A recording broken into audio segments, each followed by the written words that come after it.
দেখেন গরমকাল আসছে আর পোলাপানি কি সুন্দর আনন্দ ফুর্তি করে নদীতে সাঁতার কেটে পুকুরে সাঁতার কেটে গোসল করতেছে। খুব সুন্দর, পানি একদম শুকিয়ে গেছে, অনেক মাঝখানে ছিল।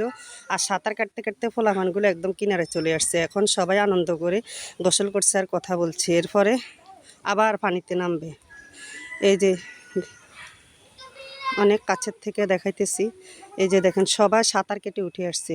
এখন সবাই উপরে যে মাছ ধরেছে গামছা দিয়ে, সেই গামছার মাছগুলো দেখতেছে উঠছে কিনা, আর আনন্দ করতেছে। আবার পানিতে নামতেছে সাঁতার কাটার জন্য। আর এইভাবে গরম আসলে পানিগুলো শুকিয়ে যায়, আর পোলাপানি খুব আনন্দ করে পুকুরে সাঁতার কেটে গোসল করে, প্রায় 1-2 ঘন্টা গোসল করে। এদেরকে বকাবকি করলেও উঠে না, এরা খুব আনন্দ পায়।